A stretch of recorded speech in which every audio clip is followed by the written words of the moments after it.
Anybody out there?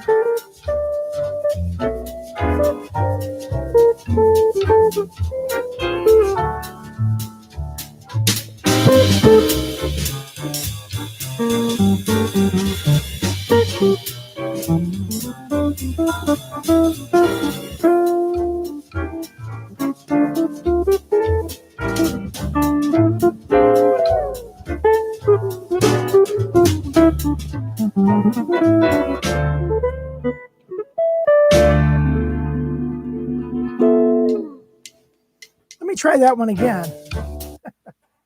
Okay, is everything coming through there? Bill Court, no way. Bill Miller and Bill Court. Bill Court's been to a camp. Hi, Bill. Hope you're doing well. Chuck Crocker, any relation to Davey? Anyway, nice to see you. Thanks for dropping in. And Kim, thank you again as well. Nelson Riveros. Hello, Chuck and Kim. Lonesome Lenny. I hear that. I won't sing that. Hey, Rich, my Heritage Kenny Burrell Groove Master is at hand. Great, wonderful. That's a nice axe, man. No doubt about it. Mark Landis from Australia. Awesome, man. Well, really, how nice of you guys to drop in and join me today. I've got some things planned for us. Let's see if we've got our angles going. That's kind of good. Let's get that a little better. All right, got that one. We got that one. Yeah, that's good enough. Good enough for jazz. That was used to be the saying. Close enough for jazz. Actually, you have to play kind of precise for jazz, don't you? So, Richard Jenkins, nice. Thank you guys for dropping in. So let's see what has happened. Well, I lost my gig for one. I go to my gig on Friday night and they say, "Oh man, we've been trying to get a hold of you, and because the state of California has closed everything down and our county is now a purple county or whatever. Now we can't have anything going on. So bye. But we'll give you dinner anyways." So they gave me a nice dinner and all that. So do you have your, and they also gave me a glass of wine and said, "Adios." They're wonderful people though. But man, the state of California, good God, give me a break.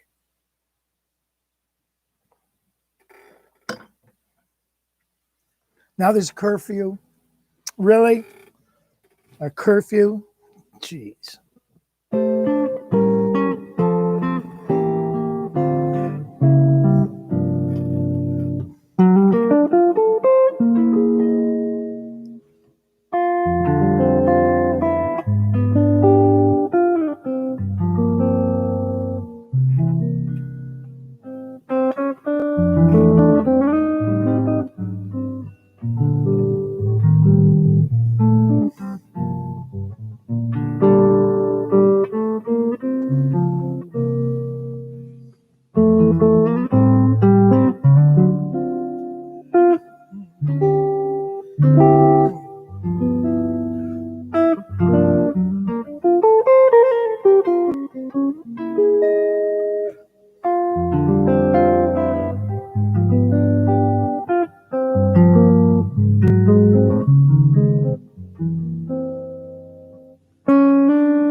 Well, isn't that the truth? We'll all be home for Christmas because we ain't going anywhere. So Thanksgiving, right? Now you can only have what? I think 6 people at your house, something like that.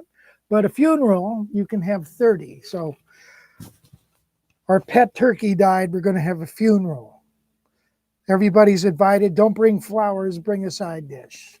So there you have it. I'll be home for Christmas. What a wonderful song, huh? It's kind of funny. I was just thinking of playing Christmas started at our house officially today because they're baking cookies and Christmas music is playing. So there you have it. It started.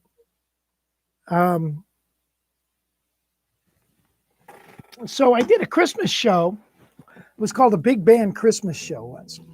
And the singer on the show was a guy named Bill Jones. Bill Jones was in the TV show Glee. And he was Rod Remington in the TV show Glee. So not real, super nice guy. And he did a song, I'll Be Home for Christmas, just for the, no band at all, just for guitar and voice. So it was real special. And I forget what key I did it in. I think it was, let's see. It was B flat. It must have been. So I did exactly what I just played. As he did his rap, I did.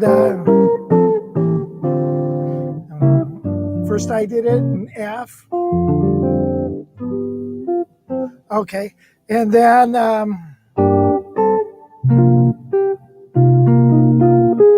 we modulated, and Bill took it.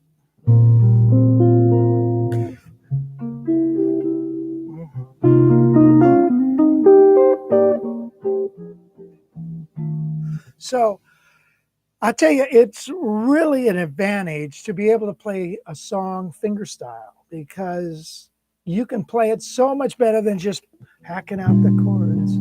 I'll be home for Christmas, as opposed to, you know, or whatever. So anyway, it worked out great. And he was just thrilled, and the orchestra loved it. And I made a lot of points that day because I played that tune. And all I did is play my fingerstyle arrangement. So be prepared. Minnesota is shutting down too. No gigs. I'm from Minnesota. I was born in Minnesota, in Albert Lea. You know where that is? Richard, Albert Lea is what about, I don't know, 20, 30 miles north of the Iowa border. When I was 2, I realized you can't make it in a small town like this. And I told my parents, let's get out of here. And we went to California.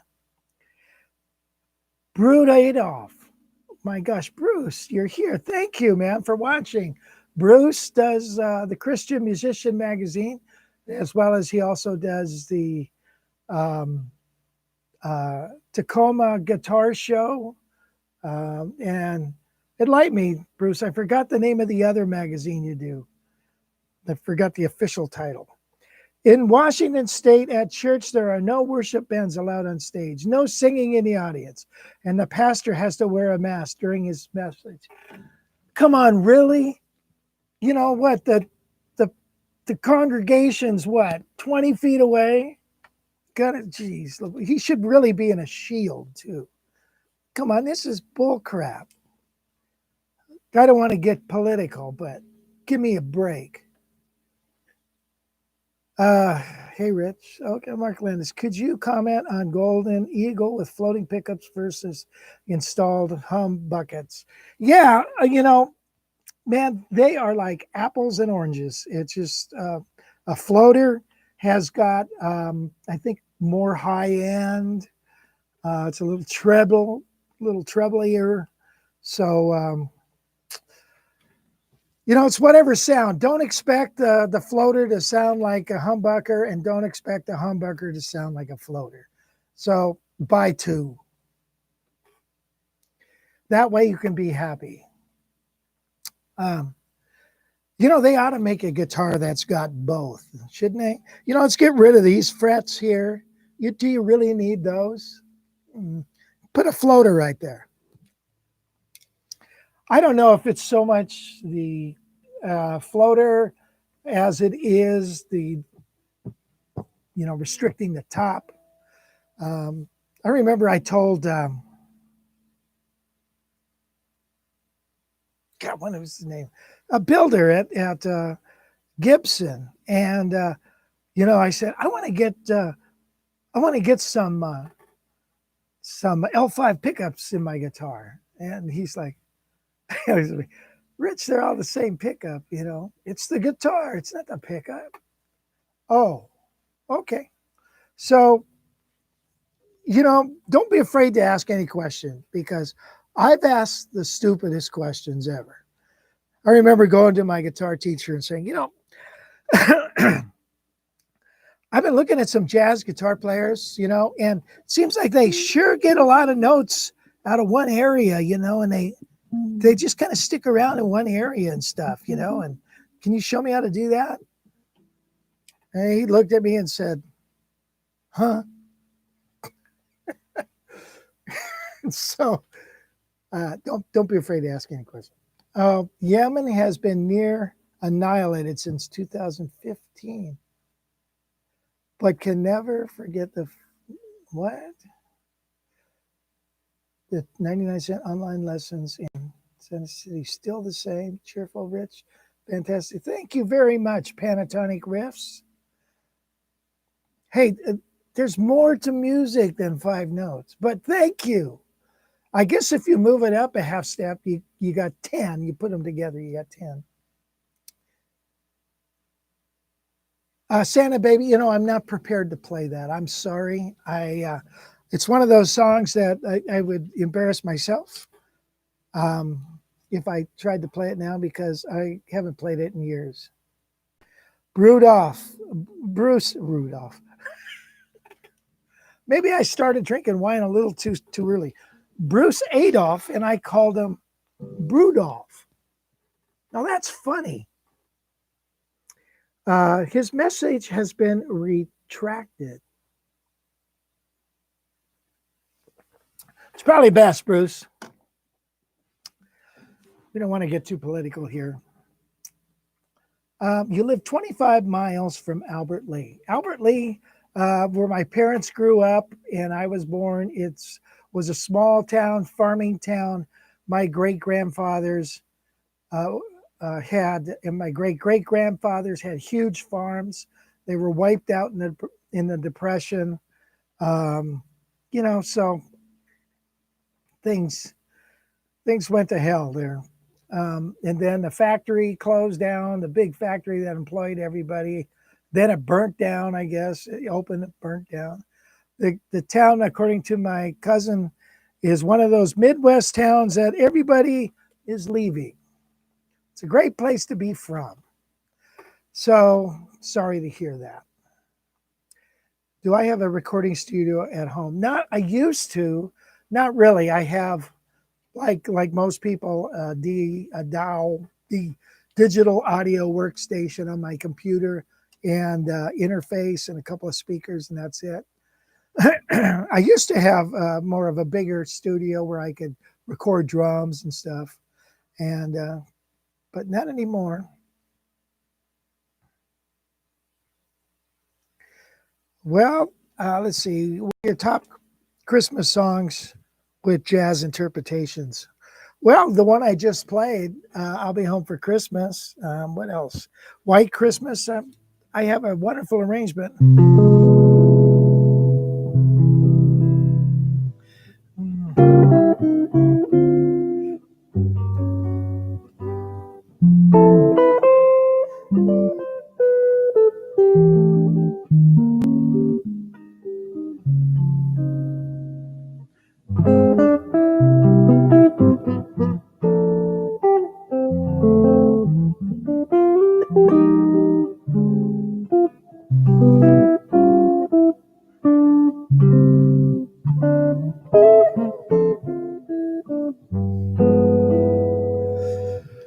got something like that. I've got a wonderful arrangement on that.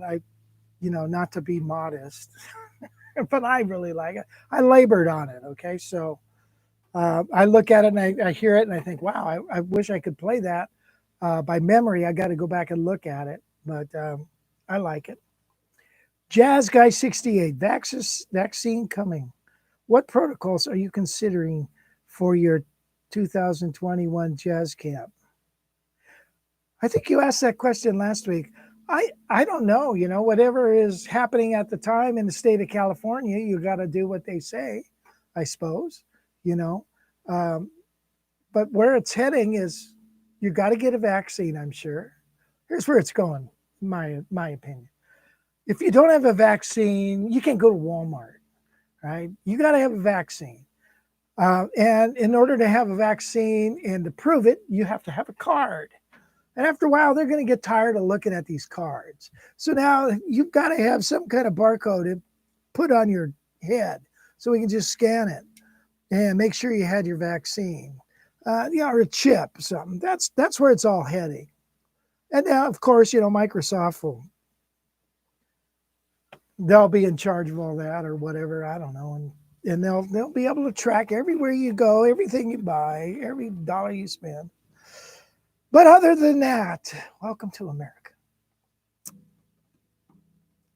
But yeah, whatever protocols is at the time, I tell you, if you're sick, don't come. If you got a fever, if you're, I think by the time that camp rolls around, it's going to be summer. Believe me, it's hot up there in the summer. And even though it's in the mountains, it's get real hot. So I don't think we're going to have a problem.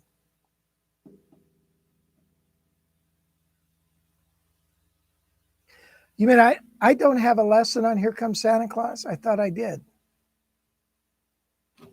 Well, let's see.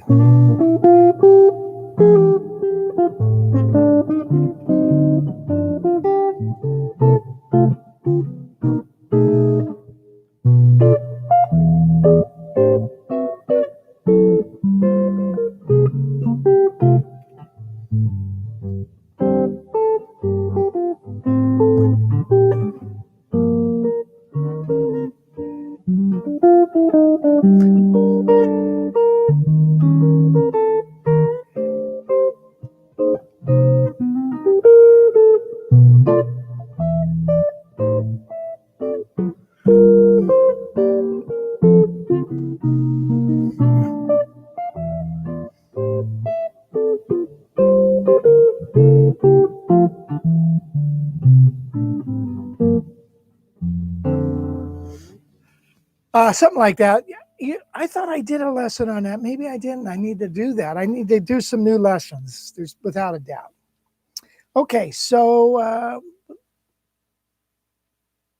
you have any comments on Guild Archtop guitars? Yes, I like them. They have a thinner fret, but I've always liked Guild Archtops. I think they have a wonderful sound, play good. I've got several. No, I don't. Excuse me. I've had several. I've had a few, not several. Yeah, they're nice. They're nice sounding guitars, without a doubt. I thought about becoming a dealer with the Guild, the new ones that they're reissuing. I could become a dealer, I think. And so I was thinking about doing that. It's kind of a conflict with Eastman to a degree. But I think a lot of people look at the Guilds and think, wow, I used to have one of those. I'd like to have something like that again.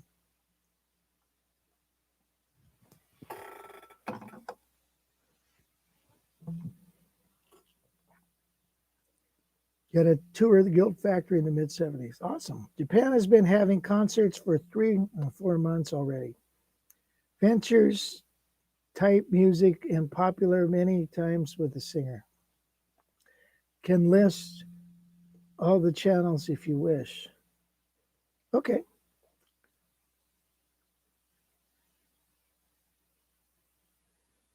Hi, Mark and Ryan. Do I have any lessons on Jerry Reed? A friend of mine does. He's got lessons on. Wait a minute. Let me try that again. I super glued my finger. trying to get this nail to stick down, and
anyway, there's a Jerry Reed tune. That was called, I think, Jiffy Jam. And that's a great tune. There's another one, Blue Finger.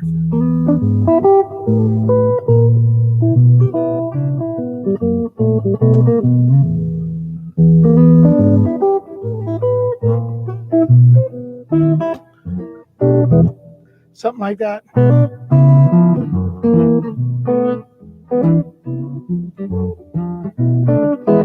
I should have soaked my hands. You know the trick of soaking your hands in ice water before a gig because they're swollen? I should have done that today. I ran out of time because I was working on some stuff for us to do, which we better get into it. Yes, I played the T145, and it's a fantastic guitar. I had it for a long time. And then a friend of mine, Mike Dana, wanted it, and so I sold it to him. I thought I can get another one, and which I didn't. All right, I want to do Bluesette. I love that tune. Toot Stillman tune. Well, let's answer a couple questions here. Do I have any recommendations for practicing chord changes? Yeah, learn fingerstyle.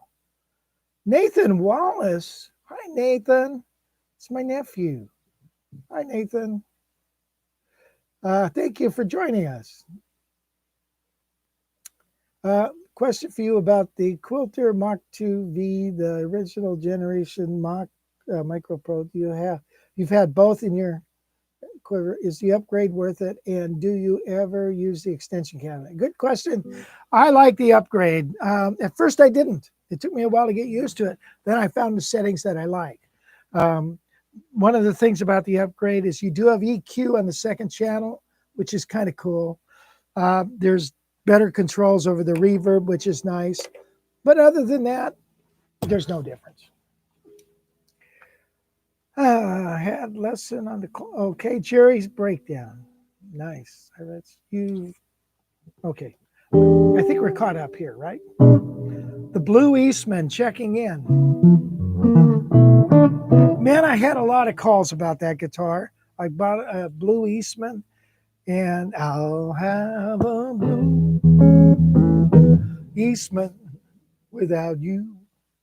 And gosh, I thought, this is probably going to stick around a while. Man, I got so many calls on that. And then I tried to get some other ones, and they were all gone. So anyway, let's do Bluesette. Okay, wonderful tune, because it's going to kind of go into what we're going to talk about today.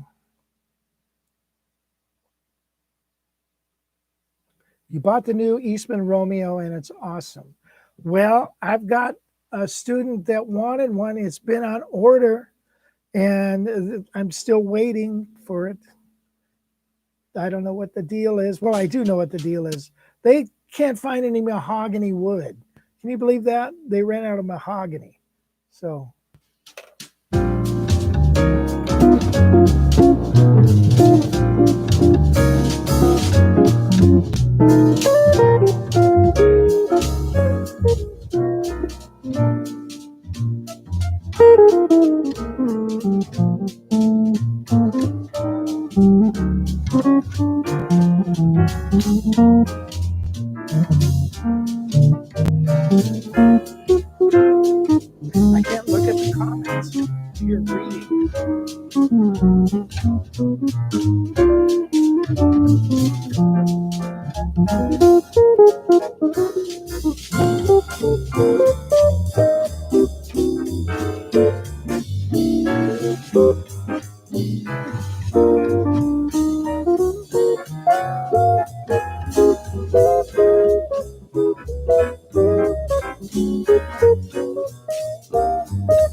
I was just getting going. It's going to end soon.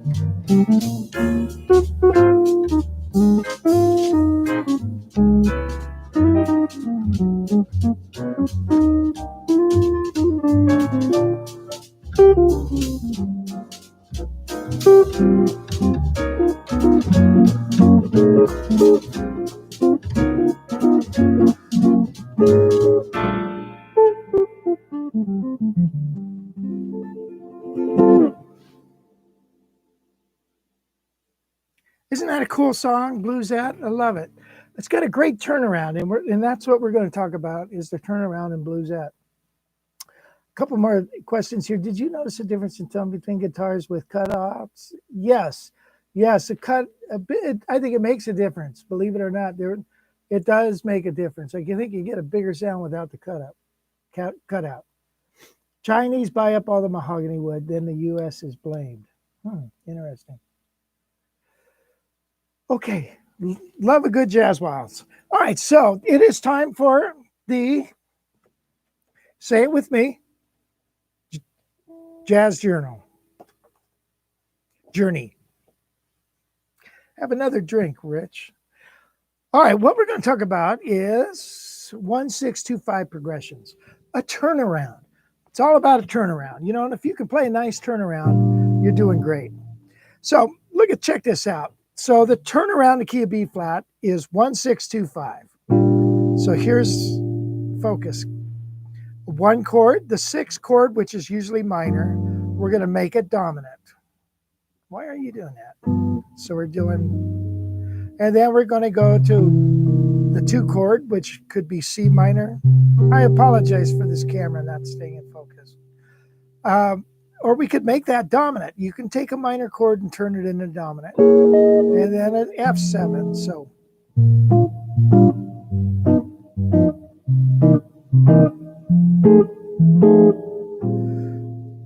now, if we use the flat 5 substitution, we would go B flat to G7, but the flat 5 of G7 is D flat. So I would go, instead of to G, I'd go to D flat dominant. So, okay. Now, what's the flat 5 of C? 1, 2, 3, 4, 5, flat it. It's G flat. And then down to an F. So I'd have a turnaround that looks like this now.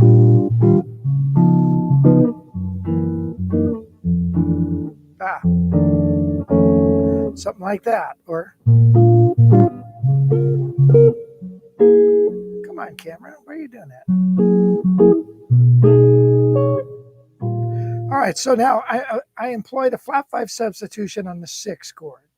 Now, I like to just call it that, flat 5 of the 6th. I don't call it a flat 3 chord, okay, because it's not really functioning like that. Okay, and this is not a flat 6 chord or a flat 2, right? So you with me on that? So what does that mean? That means, well, we can make any combination of that. is it when I'm playing a turnaround. Let's say I don't play. Let's get out of 3/4 if you want. So we're going.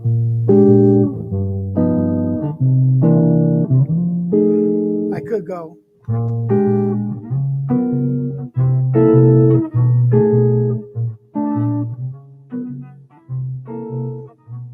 Right? I could go to B7 is flat 5 of F. So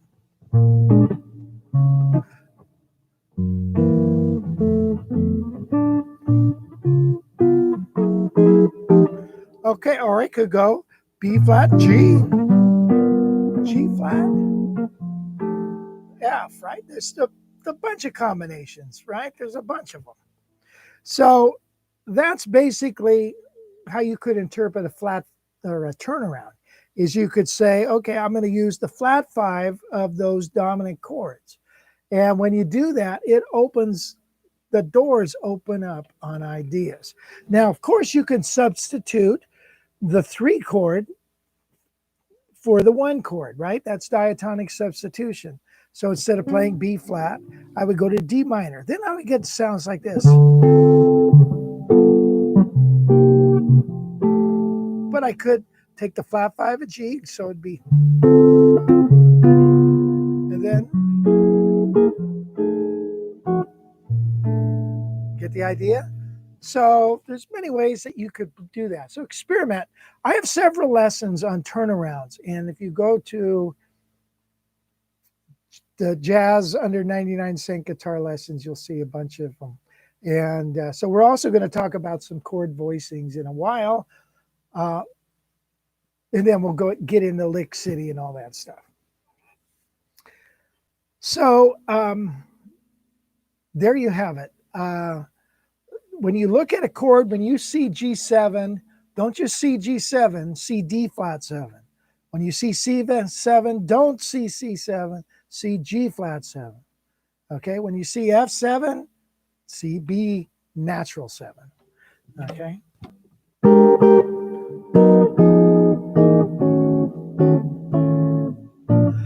That kind of thing, man, is the foundation of jazz. There's so many ways of doing it, songs written around it. So you really want to get a good handle on that.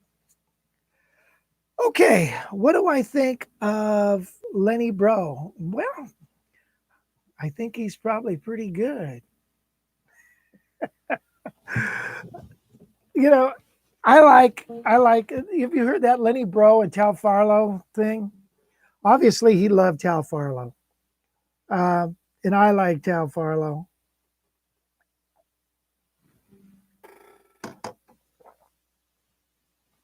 Therefore, I like Lenny. Lenny's, so, you know, Lenny is great, man. Jeez.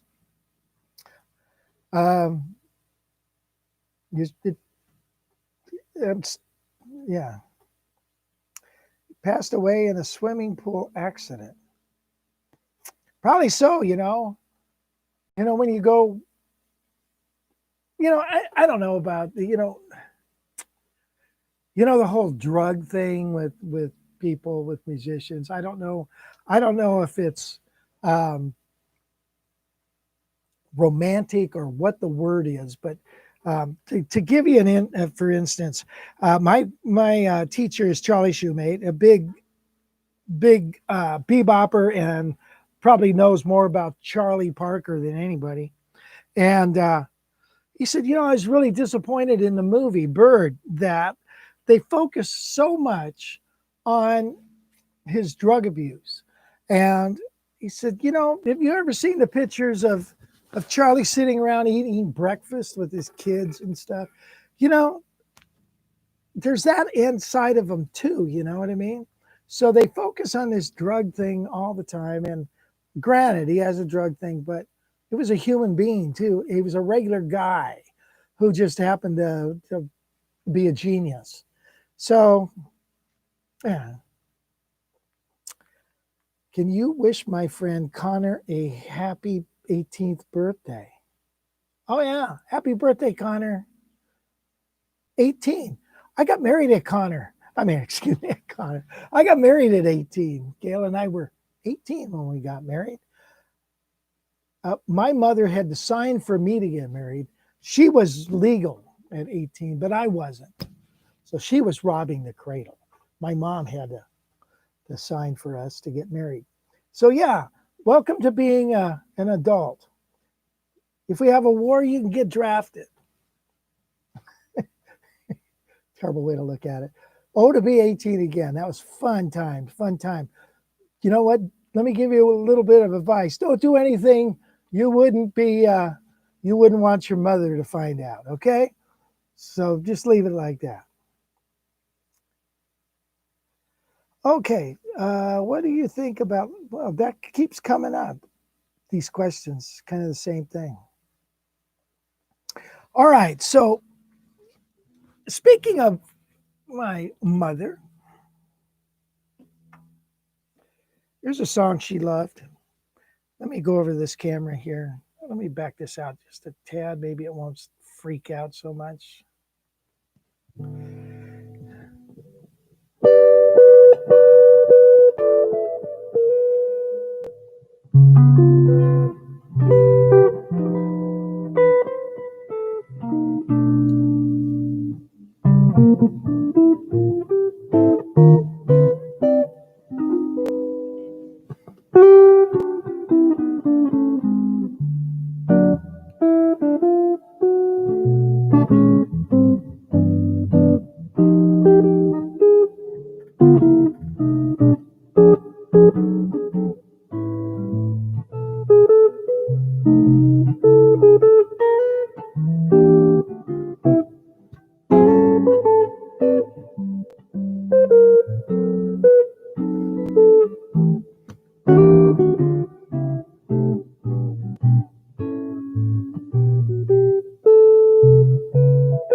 Great tune, huh?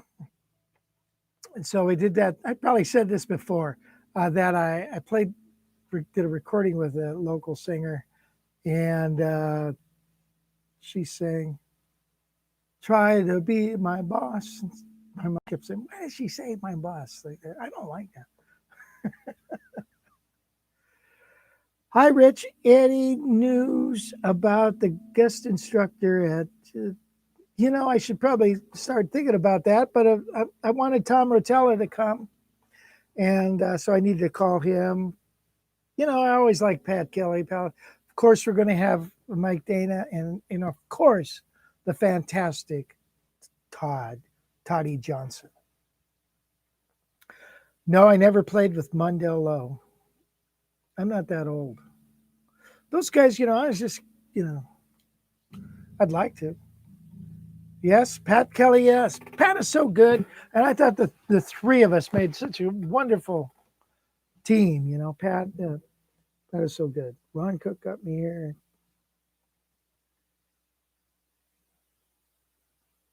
Mark Bridwell.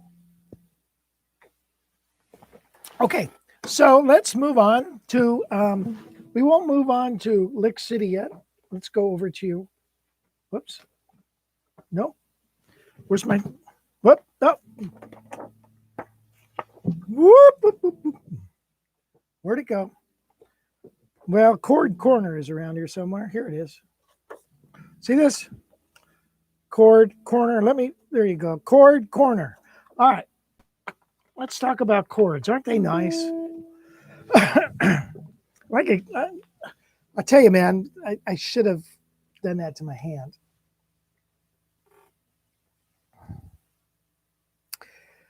Okay, let's go. Let's talk about this. Okay, let's talk about a turnaround. Okay.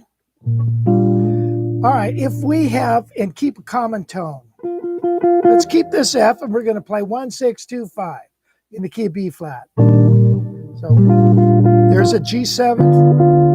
That doesn't work. Here's a C. Here's an F. Right? That doesn't sound too cool. How about this? Let's keep the F. Let's go to the D flat. Sounds like one note samba, doesn't it? And now let's go to the C minor now.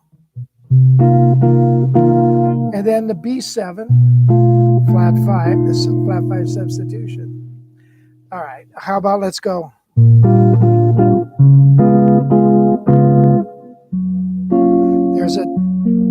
There's a G flat major 7. Okay, so now we have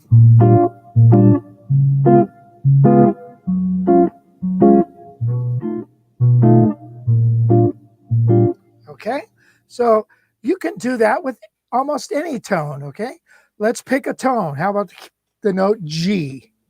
Here's a G. And now we're going to play a D flat with a G in it. And now we'll play a C7. Of course, that's got a G in it, right? And then an F with a G in it. Let's do that again. How about it with a G here, a G there, and let's do a G flat with a G. I can hardly do that. And then that, a B, and then now we're back to the home key. So, I'm sorry, whoops. It was a G, right?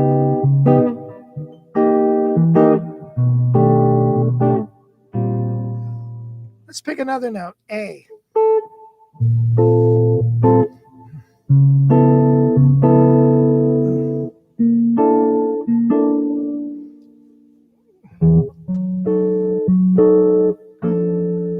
Okay, hearing it?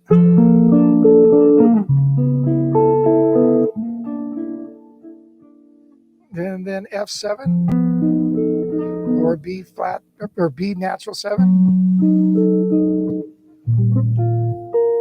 Okay, so you can take and place a note and try to find a voicing that will work with all those notes. I could take the key of C.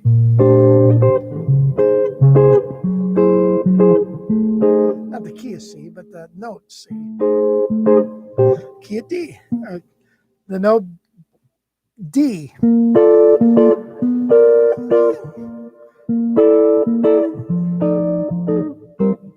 Okay, so now you've got all these other chords that you can play just by using a different note. Does that make sense to you? Nod your head. I don't see any nodding going on. Okay, where are we at? Why so political? Mitzi Gaynor's guitarist. Well, that's cool.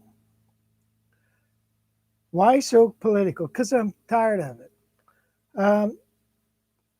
If Wes Montgomery was self-taught, how did he learn his chords? Okay, well, one of the things as I was researching about Wes, he started early on. He didn't have a guitar, but he had a tenor guitar. So you got the four strings. He had that early. Remember, he had two big brothers, right? And they probably helped him a lot, right? You had a vibe. But didn't he play vibes and piano and the other one a bass player or something like that? So he had big brothers helping him. So, you kind of learn what you really want to learn. Things are so different now. You can go online and think, I want to learn some chords. And online there's no system to it. It's like here's the chords to this song or something. But back in the day, I remember buying a Beach Boy songbook because I saw this chord in it. This, they had a picture of somebody playing this sixth chord. I thought, what chord is that? And so I had to buy the book just to learn that chord. And it's like a story I heard about Paul McCartney. Him and I guess George or John heard that there was a guy across town that could play the B7.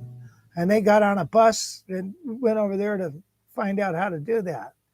And so, necessity, if you're struggling, you think, I want to do this, you'll probably find a way to do it.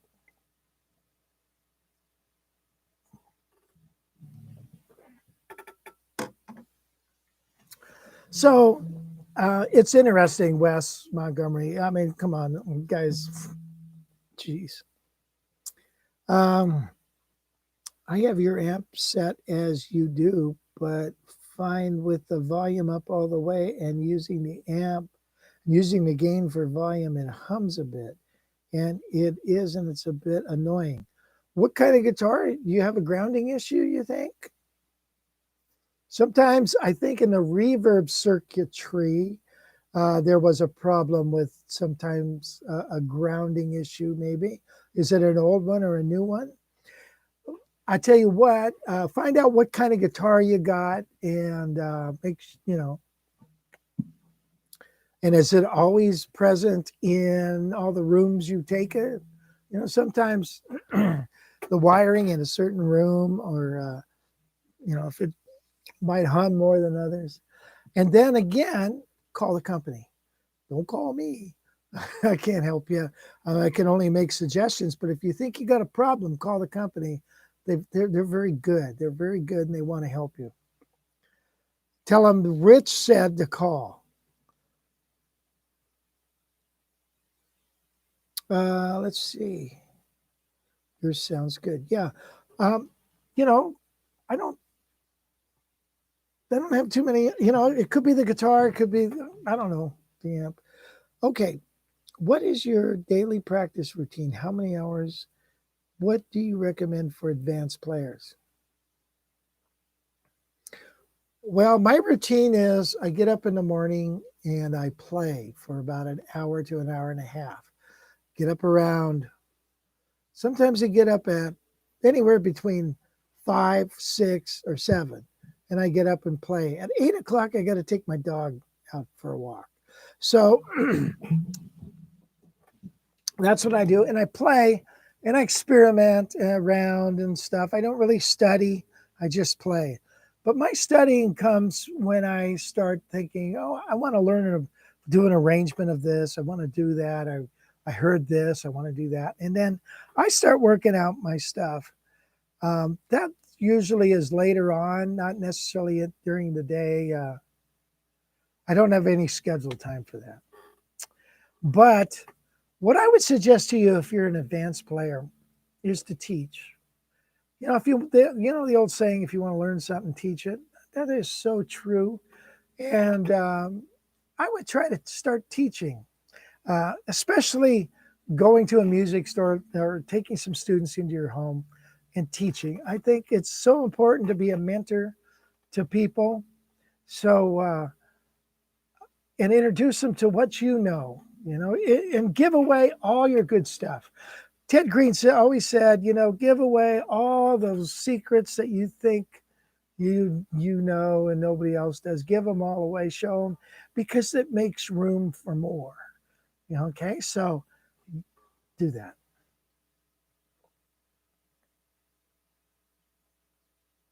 Okay, where are we at?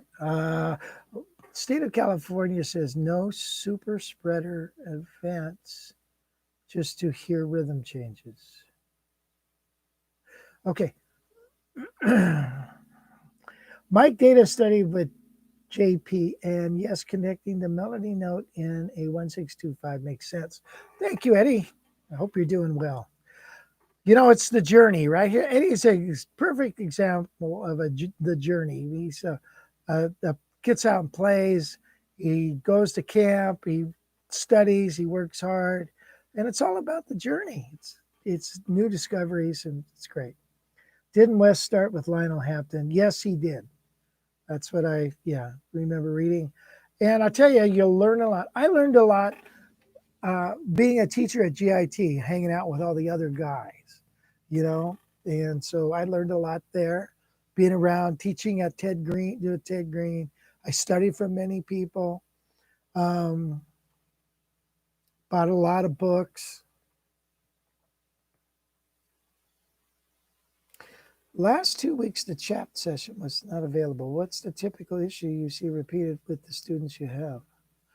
What do you mean the chat section wasn't available? Anyway, typically repeated with typical issue. I don't know. The typical thing is nothing's typical. Hey, Rich, I hope you're doing great. By the way, Andre, thank you for joining us. That's Andre there. Can you address playing outside tones?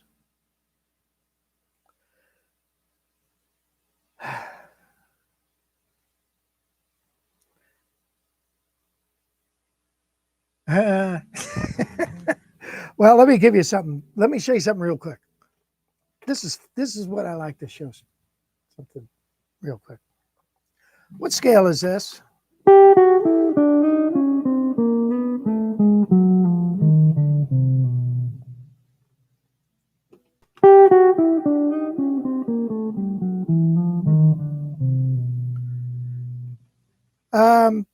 When I look at that scale,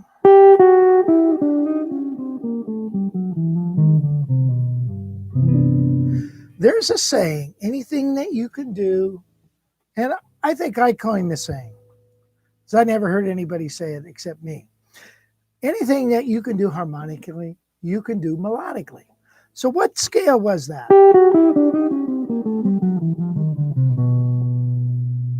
That was a G scale, an A flat scale, a G scale, an A flat scale, a G scale.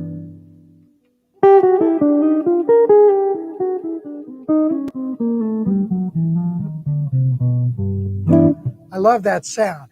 So what are we doing there? We're going. So what we're doing is we're going in tonality and out of tonality, in, out, in, out. That's what it's all about. It's the hokey pokey, man. So that's where the notes are. If you can solo over changes, you can solo over out. You can solo over outside notes. You just play an outside change. Okay, that's all it is. Okay, unless it's an intervallic thing, something weird, like that. I don't know. But if you think of it that way, I think that's a great way to do it. I mean, I don't hear anything different. Now, John McLaughlin, Chick Corea, and those guys, I don't even know what they're doing. I can't even fathom it.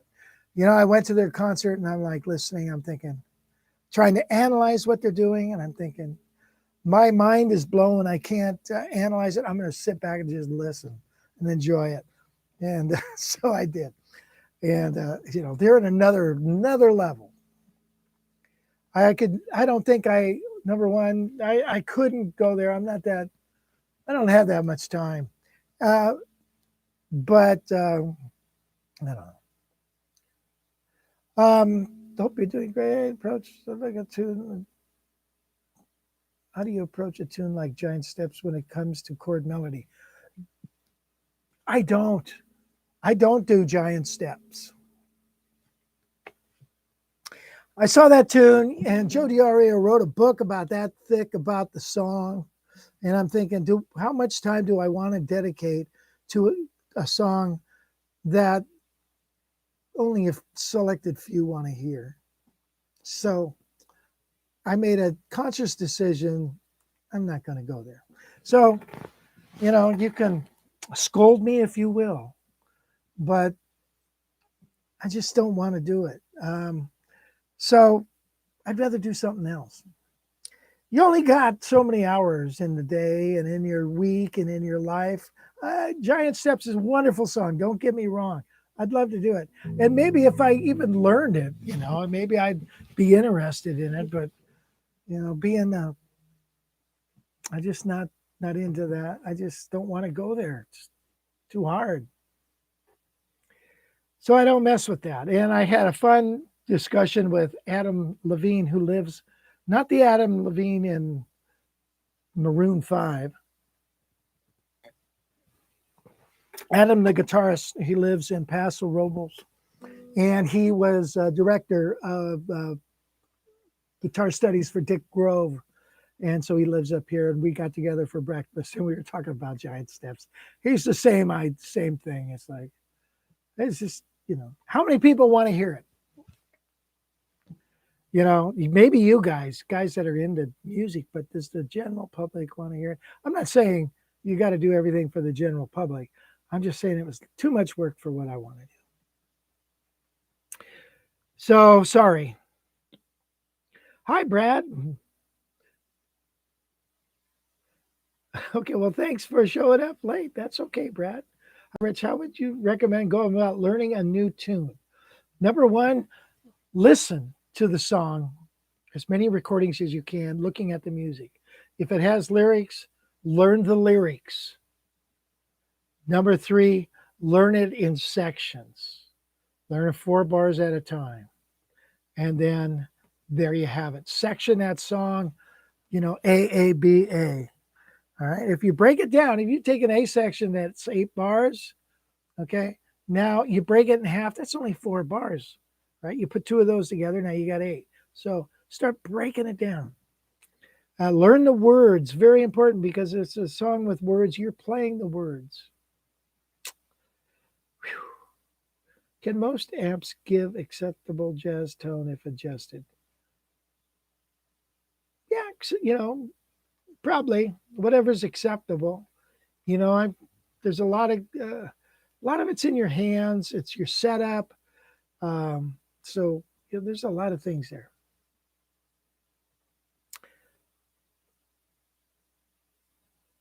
How do you play interesting lines? Well, thank you for saying that. I don't know. Well, yes, I do. I do know, and I'm not going to give you a bull crap answer like that. I'm going to show you. All right, so look at, if I'm going to play a line over A7. All right. There's a thing called back cycling. So I would go. So anything I can do melodically, I can do harmonically, I can do melodically. So here's an A chord. Here's a B chord. Here's an E chord. Here's an A7. So,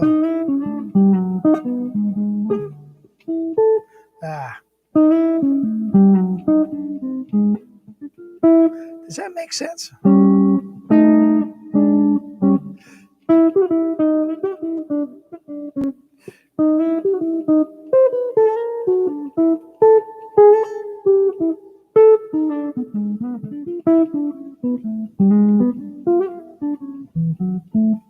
So even if you're playing around a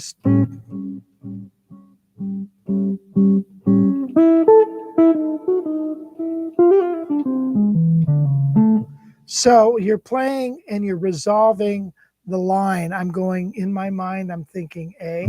Come on, camera, what is wrong with you? Then B, then E7.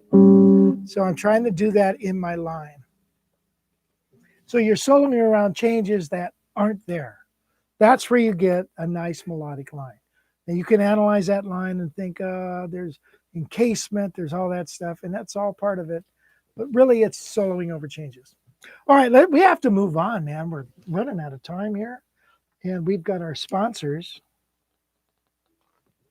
Oh, the next one is Lick City. All right, this is an appropriate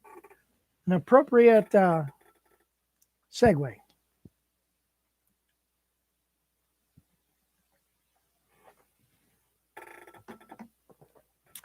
Thank you for letting me indulge myself in a nice glass of wine as we proceed to this broadcast.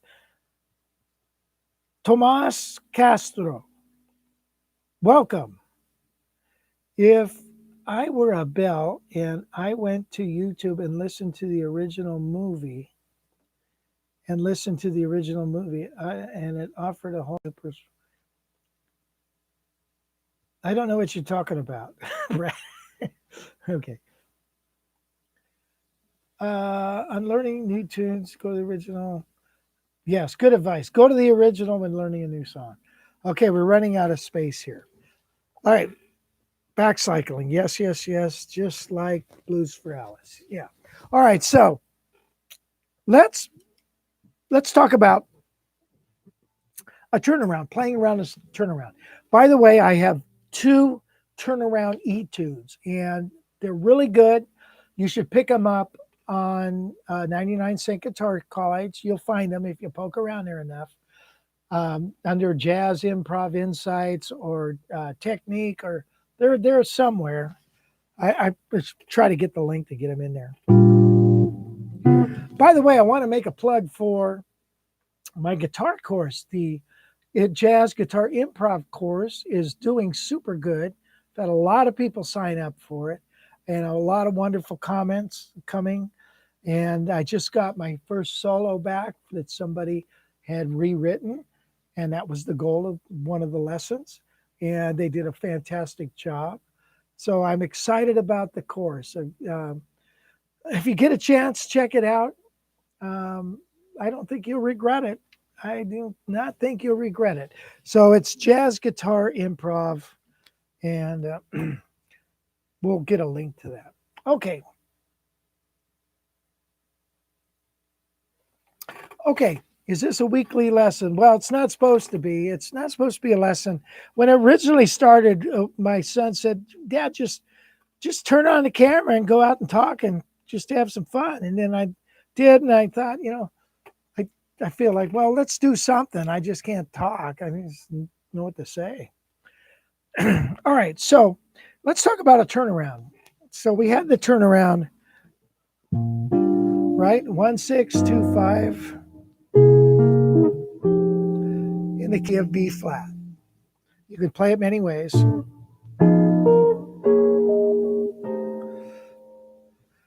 All right, but here's a little sequence that you could probably use. Watch this.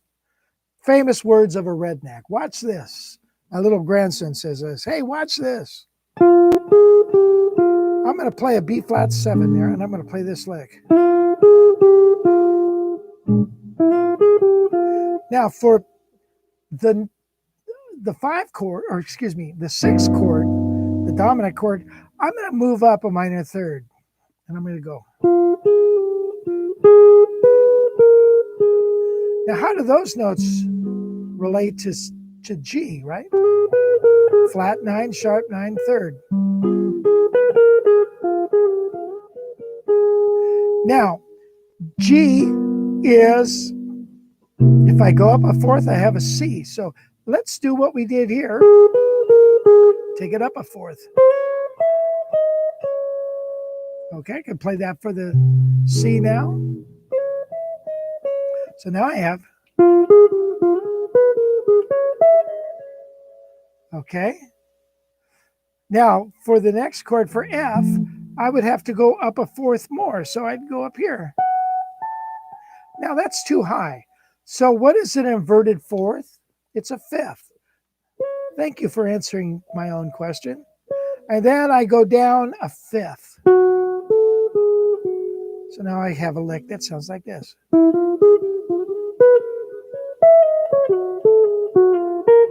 Right around this turnaround. Get this in your head.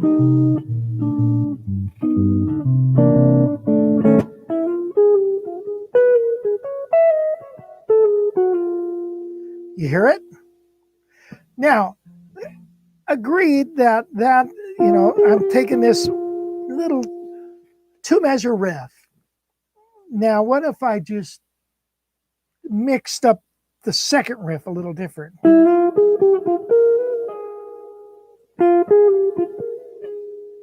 And then now I have a nice turnaround.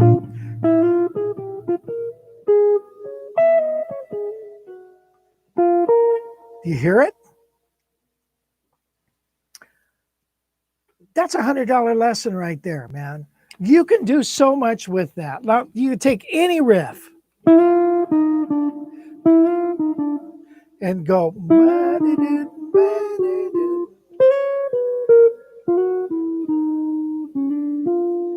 All right, so I go up a third, a minor third, up a minor third, up a fourth, down a fifth. Now I could do the opposite. I could do something like this if I wanted to. What could I do? I forgot. Let me do the interpretation of that. Something like that. What if I went, okay, if I could go either up a minor third or down a major six, right? So in other words, up a minor third, that would be A flat. So I could go down to A flat down here. Now up a fourth, and then up a fifth, up a fourth here. So again, that would be like instead of this A flat, I'm coming down here. Up a third. I mean up a fourth, excuse me.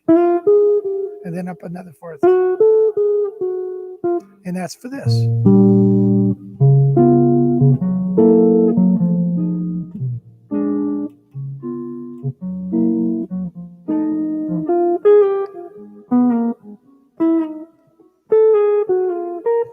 Now what if I went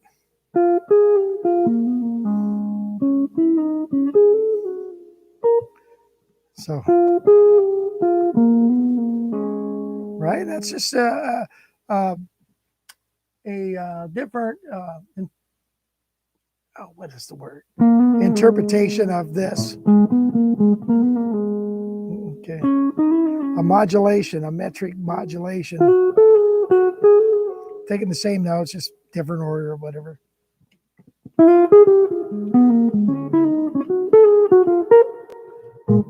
Okay, now playing rhythm changes.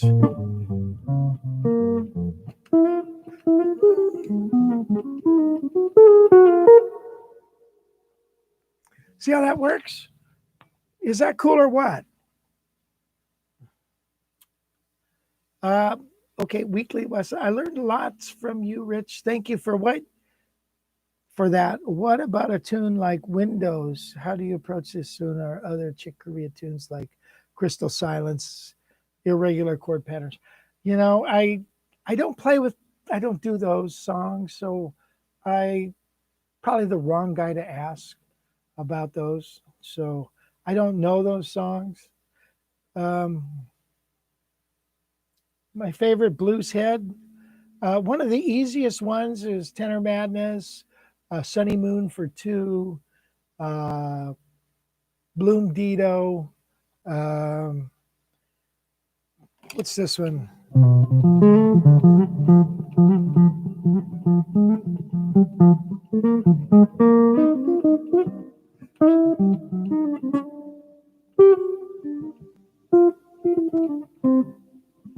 Sorry, I got distracted. Anyway, that one, I forget the name of that. Straight Note Chaser, I like that one. Opera Va, I like that one. So just learn as many as you can. Bingo. Regarding the new course, does one need to be able to read and write music to take the course? No, but eventually you're going to want to learn to read and write because the notes tell the story, right? The tab tells the fingering, but the notes tell the story. And so here's what I encourage people to do before getting a glass of wine is take your tab, and once you've learned something and you can play it, take the tab and take a marker and just black it out. So you can't look at the tab anymore.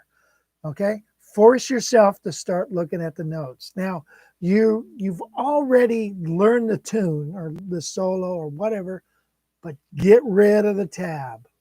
Okay?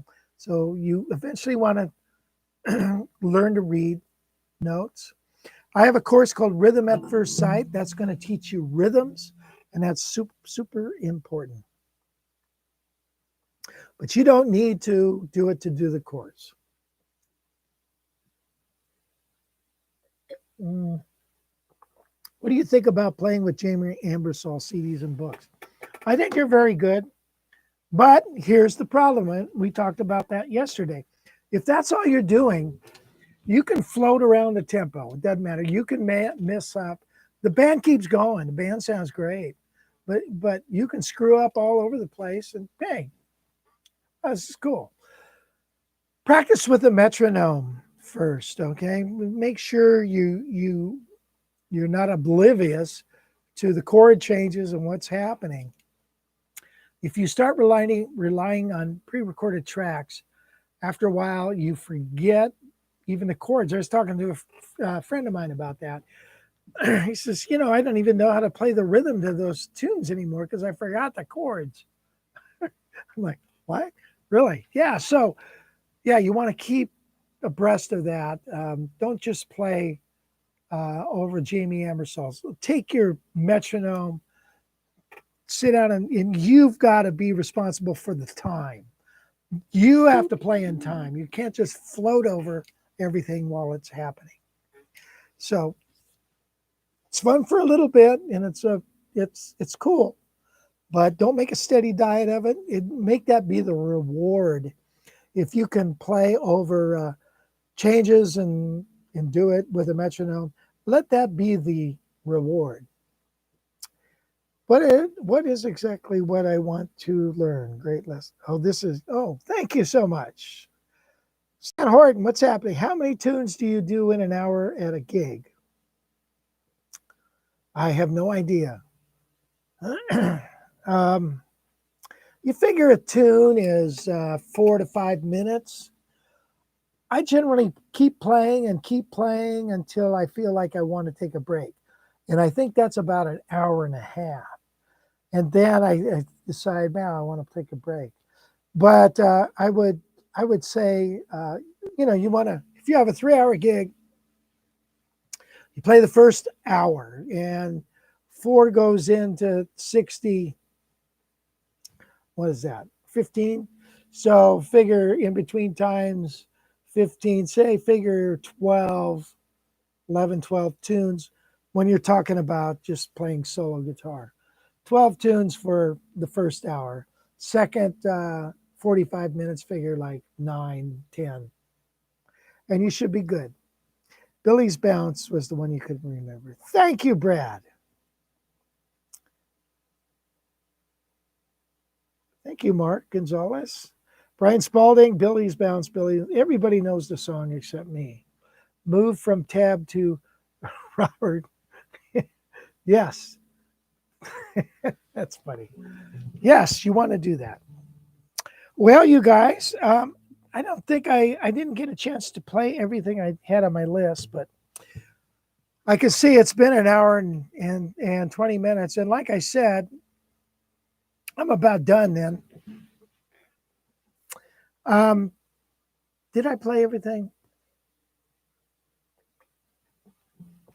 Well, I want to thank everybody again for joining me. And the guitar tip. God darn it. This is really important. The guitar tip. Everybody read that? All right. You know how sometimes on these floating bridges, you'll pick up or the bridge will shift over, right? And if it does that, it goes out of tune, or all of a sudden now one of the strings is buzzing, the bridge has moved from side to side. If that happens, it's a bummer. So half the time you don't even know what happened. So what do? Well, let me show you. What you do is here's a bridge.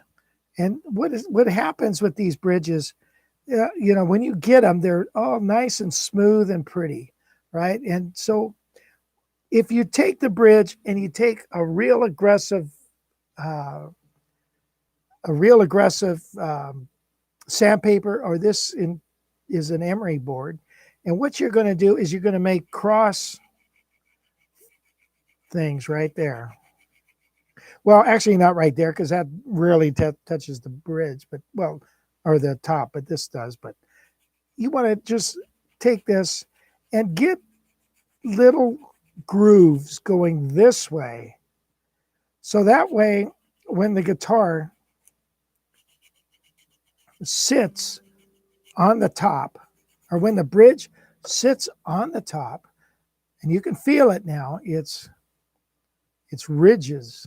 You see that? Let me try this camera. No, that's probably not any better. Where'd it go? Focus. Come on. I got to fix that camera.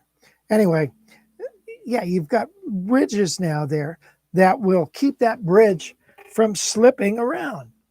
Now, you don't glue it. Don't do anything like that. And for God's sake, don't screw it in. So, but just because a lot of times your bridge, when you take it off and you look at it, man, this thing is slick. And then you end up polishing your top or something. And now it just slides over. So I had that Ario Pro Tool 2, too much wine. Pro 2 that I got, the same thing, that bridge, the tension of the bridge, it was constantly slipping around. It's like, what's going on? So I had to do that. So anyway, that's about it, you guys. Thank you so much.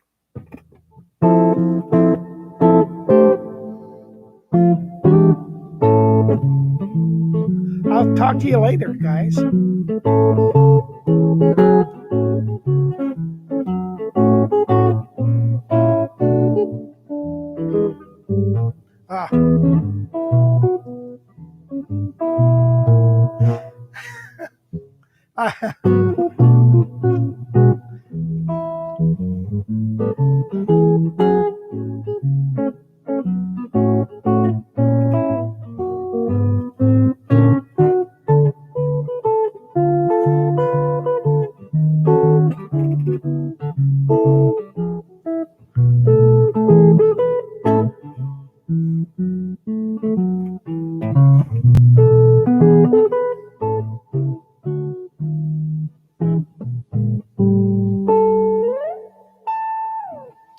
I'll talk to you later. Thanks again for stopping in.